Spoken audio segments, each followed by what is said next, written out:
कपड़े धोने वाली बहू। शादी के पहले से ही विभा को कपड़े धोने का बड़ा शौक था। कभी नल के नीचे तो कभी तालाब के पास। अरे मेरी नीली वाली लुंगी नहीं दिख रही है। विभा की अम्मा कहाँ रखी है लुंगी? अरे वो तो विभा ने परसों ही धोकर रखी थी आपकी अलमारी में। देखो वहीं होगी। वो ना मैंने आज धो दी, मुझे लगा कि गंदी हो गई होगी। अरे कैसे गंदी हो गई थी? उसे तो मैंने पहना भी नहीं। हे भगवान, इस लड़की के कपड़े धोने की आदत से परेशान हो गया हूँ मैं। जितना तो घर में राशन नहीं आता, उससे कहीं ज्यादा डिटर्जेंट पाउडर का खर्चा है। इसकी शादी करवा दो, शादी जाए अपने घर में ही करे काम, फिर चाहे घर के कपड़े धोने हो या पूरे गांव की। हाँ ठीक बोल रही हो, देखता हूँ मैं कोई लड़का। वो दिन भी आ जाता है जब विभा को देखने लड़के वाले आ जाते हैं। लड़की मुझे अच्छी लगी।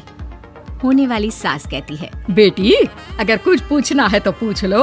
वैसे तो हमारी लड़की बहुत ही शर्मीली है, जो बोल दो वो मान लेती है, इसे क्या पूछना होगा। अरे कैसी बात कर रही हो माँ, मुझे इन लोगों के घर रहना है, सवाल तो कई है। हाँ हाँ बेटा पूछ लो ना, क्या पूछना है। आप लोगों के घर कपड़े कौन धोता है? सास का मुंह बन जाता है। देखो अगर तुम ये कहना चाहती हो कि तुम्हें कपड़े धोने नहीं आते तो सुन लो, कपड़े मैं ही धोती हूँ, लेकिन तुम्हारे आ जाने के बाद मैं रुमाल तक नहीं धोऊंगी। अरे चुप रहना भाग्यवान, बहू बेचारी घर आई नहीं, उसे डराना शुरू कर दिया।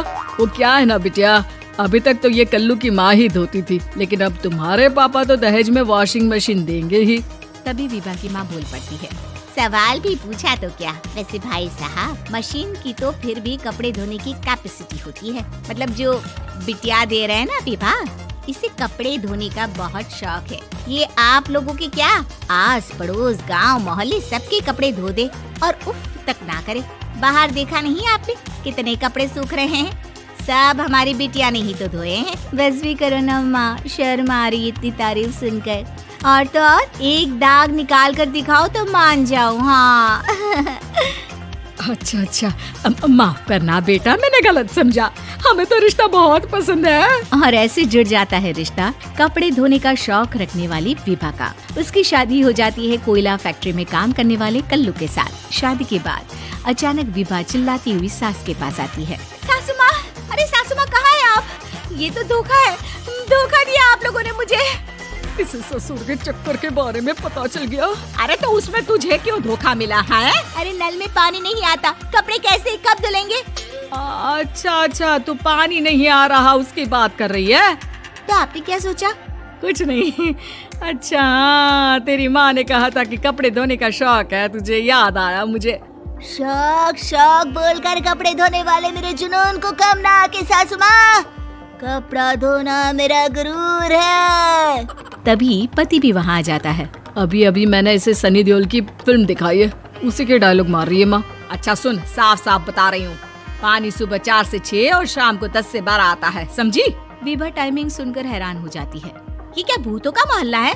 सुबह 4 बजे उठकर कौन कपड़े धोता है? 4 बजे टंकी में पानी जाता है, फिर सारा दिन धोना ना, किसने मना किया? अरे कैसी बात कर रही है? 200 लीटर की टंकी में कितने कपड़े धो लूंगी मैं? सुबह ही उठ जाऊंगी मैं। अब क्या था, विभा सुबह 4 से लेकर रात के 12 बजे तक कपड़े ही धोती रहती। एक रोज सास पड़ोस से निकलकर कहीं जा रही होती है कि साथ वाली कहती है, हाँ कल्लू की माँ, जरा ये बताओ कि 2 साड़ी है, 2 ब्लाउज और एक पेटीकोट और एक नाड़े वाला लंबा कच्छा। हाँ तो? अरे तो क्या, कितना लोगी धुलाई ये बताओ। धोबन दिख रहे हैं हम क्या? हमारे पति सरकारी नौकरी से अभी रिटायर हुए हैं और बेटा सुपरवाइजर है कोयला फैक्ट्री में। धोबन समझ रखा है हमें। हाय रे कल्लू की अम्मा, माफ कर दो, वो तो मोहल्ले में यही सब बता रहे थे कि तुमने बहू को कपड़ा धुलवाने के काम में लगा दिया है। सास को पड़ोसन की बात सुनकर गुस्सा आ जाता है। वो घर पहुंचती है जहां घर के बाहर ही इतने सारे कपड़े सूख रहे होते हैं जितने कि किसी धोबन के घर पर। अरे ओ कल्लू की दुल्हन, बाहर निकल। माँ जी यहीं आ जाओ, बाथरूम में चादर धो रहे हैं हम। अरे अभी हम धोते हैं, तुमको बाहर निकलो। ये आस पड़ोस वाले बोल रहे हैं कि हम बहू से कपड़े धुलवा कर उसे कपड़ा धोने वाली बना दिए हैं। अरे छोड़ो ना माँ जी, किन लोगों की बातों में आती हो? आस पास के लोगों का तो काम ही होता है कि वो किसी तरह सास बहू को लड़ा दे। बहू सारे घर के कपड़े धोती है, ये क्या कम है? बोलिए। सास को भी लग जाता है कि वो बहू का ये सनकीपन नहीं छुड़वा सकती, इससे अच्छा है कि खुद ही चुप हो जाए। एक रोज सास और बहू मंदिर जाते हैं, जहाँ सास की साड़ी वहाँ खड़ी भीख मांगने वाली से मिलती है। माँ जी क्या बात है, आपकी साड़ी उस भिखारन से कितनी मिल रही है ना? हाँ हाँ देखो तो दोनों की साड़ी मिल रही है। क्या बात है कल्लू की अम्मा, तुम खुद को तो अफसर की बीवी बताती हो और ऐसी सिंपल सी प्लेन साड़ी पहनकर घूमती हो। सिंपल और प्लेन नहीं है ये साड़ी। तो क्या सोने के धागे से फूल बने हैं? कुछ भी सासू माँ, कुछ भी। हाँ बने थे इस साड़ी में सोने के धागे से फूल। मेरे पति लेकर आए थे मद्रास से स्पेशली मेरे लिए 10,000 की। ताहे भाई साहब इस भिखारन के लिए भी सेम टू सेम साड़ी लेकर आए होंगे 10,000 की।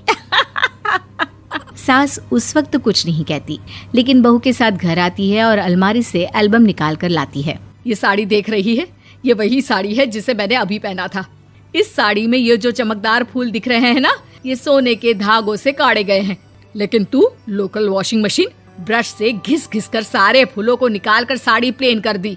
मुझे माफ कर दीजिए सासू माँ। और तो और, जब मैंने तुझे तेरी गलती के लिए कुछ नहीं कहा, लेकिन तूने तो सबके सामने मेरा मजाक ही बना दिया। क्यों? बहू को समझ में आ जाता है कि अब से उसका कपड़े धोना